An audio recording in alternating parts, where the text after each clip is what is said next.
కాకినాడ జిల్లాలో గత ఏడాది వెలికిచూసిన భారీ గంజాయి స్మగ్లింగ్ కేసులో పోలీసులు మరో కీలక విజయాన్ని సాధించారు. రాజస్థాన్ ముఠాతో సంబంధాలు కలిపి గంజాయి సరఫరాలో ప్రధాన సూత్రధారిగా ఉన్న నిందితుని పోలీసులు ఎట్టకేలకు కటకటాలకు నెట్టారు. ఈ ఆపరేషన్కు సంబంధించిన పూర్తి వివరాలకు వెళ్తే జగ్గంపేట నియోజకవర్గం కెల్లంపూడి మండలంలో నమోదైన భారీ గంజాయి కేసులో 8వ నిందితుడు చెల్లూరు నాగేష్ బాబును పోలీసులు అరెస్ట్ చేశారు. శుక్రవారం బోరుగుపూడి గ్రామ శివారులో పక్కా సమాచారంతో నిందితుని అదుపులోకి తీసుకున్నట్లు సిఐ వైఆర్కే వెల్లడించారు. సెప్టెంబర్ 20, 2025న కెల్లంపూడి మండలం రాజుపాలెం సమీపంలో పోలీసులు నిర్వహించిన తనిఖీలో సుమారు 355 కిలోల గంజాయి, ఒక ఇన్నోవా కారును స్వాధీనం చేసుకున్నారు.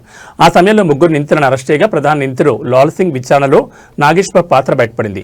విశాఖ జిల్లా దాకమరకు చెందిన నాగేష్ బాబు గంజాయిని సేకరించి రాజస్థాన్ ముఠాకు అప్పగించేవాడని, ఇందుకోసం ఫోన్పే ద్వారా నగదు లావాదేవీలు కూడా జరిగాయని పోలీసులు గుర్తించారు. ఈ ముఠా ఎంతటి ప్రమాదకరమైందో చెప్పడానికి గతంలో జరిగిన ఒక ఘటన నిదర్శనం. జొన్న టోల్ ప్లాజా వద్ద పోలీసులు వీరిని పట్టుకోవడానికి ప్రయత్నించగా ఏకంగా కారుతో పోలీసు సిబ్బందిని ఢీకొట్టి గాయపరిచినట్లు రికార్డులు చెబుతున్నాయి. అప్పట్లో త్రుట్లో తప్పించుకుని ఈ ముఠా సభ్యులను పోలీసులు ఇప్పుడు ఒక్కొక్కరిగా వేటాడుతున్నారు. ప్రస్తుతం నిందితుడు నాగేష్ బాబును కోర్టులో హాజరుపరుస్తున్నట్లు పోలీసులు తెలిపారు. ఈ కేసులో ఇంకా పరారీలో ఉన్న శ్రవణ్లాల్ యాదవ్, జైసింగ్, అనితా గుర్జర్ వంటి మరికొంతమంది నిందితుల కోసం పోలీసులు గాలింపు చర్యలు ముమ్మరం చేశారు. డ్రగ్స్ రవాణాపై ఉక్కుపాదం మోపుతామని జిల్లా పోలీసులు ఈ సందర్భంగా హెచ్చరించారు. కాకినాడ జిల్లా అండి, కాకినాడ జిల్లా జగ్గంపేట సర్కిల్కి సంబంధించి కాకినాడ ఎస్పీ గారు శ్రీ జి బిందుమాధవ్ ఐపీఎస్ వారు, అలాగే ఏపీ పోలీస్ శాఖకు సంబంధించి ఈగిల్ డిపార్ట్మెంట్ వారి యొక్క సహకారంతో ఆదేశాలతో 2025 సెప్టెంబర్ 29వ తారీఖుని మన కెల్లంపూడి లిమిట్స్లో ఈ గంజాయి అక్రమ రవాణా సంబంధించి ముగ్గురు ముద్దాయిల్ని అరెస్ట్ చేయడం జరిగిందండి. అప్పట్లో మీ అందరికీ తెలుసు 355 కేజీల పైగా గంజాయిని, ఒక ఇన్నోవా కార్ని ఇవన్నీ కూడా సీజ్ చేయడం జరిగింది.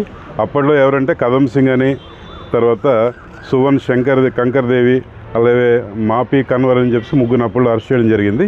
ఇందులో ప్రధాన ముద్ద ఎవరంటే లాక్ సింగ్ అండి. లాక్ సింగ్ మన కేసుల నుంచి తప్పించుకున్న తర్వాత కూడా ఆయన ఈ వ్యాపారం ఆపలేదు.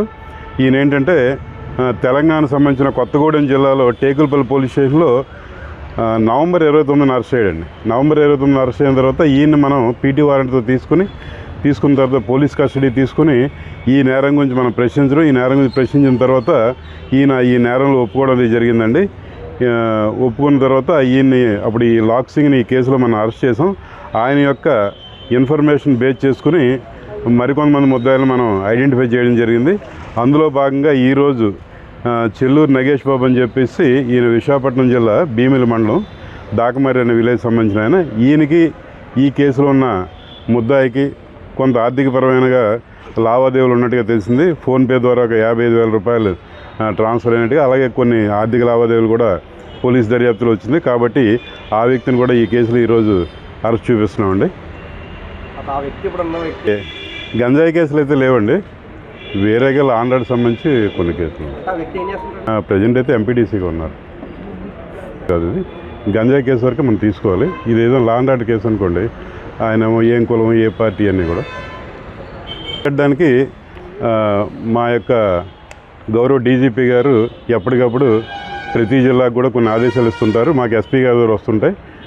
ఇప్పుడే తెలిసింది, రాబోయే 1 మంత్ కూడా ఒక ప్రోగ్రాం ఇచ్చారు. ఆ ప్రోగ్రాం ప్రకారం మేము ఫాలో అయ్యి మరింత సమర్థవంతంగా కట్టుదిట్టమైన చర్యలు తీసుకుని గంజాయి యొక్క అక్రమ రవాణా వాళ్ళు కానీ, లేకపోతే గంజాయి సేవించేవారు కానీ, ఇలాంటి అందరి మీద కూడా కఠిన చర్యలు తీసుకోవడానికి ప్రణాళికలు ఉన్నాయండి. ఆ రకంగా పనిచేస్తాం.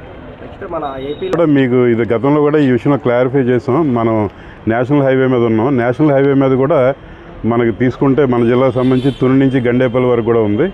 ఉన్నప్పటికీ కూడా మనం ఒక దగ్గర వెహికల్ పట్టుకోవాలి చేయాలంటే జనరల్గా టోల్ ప్లాజా ఉన్న దగ్గర కొంత ఈజీ అవుతుంది. ఆ కారణం చేత మనం జగ్గంపేట సర్కిల్లో కెల్లంపూడి కానీ, గండేపల్లి కానీ, జగ్గంపేట కానీ ఎక్కువగా పట్టుకోవడం జరుగుతుంది. అంటే ఇక్కడ ఎక్కువగా అరికడుతున్న విషయం మీరంతా కూడా గుర్తించాలన్నమాట.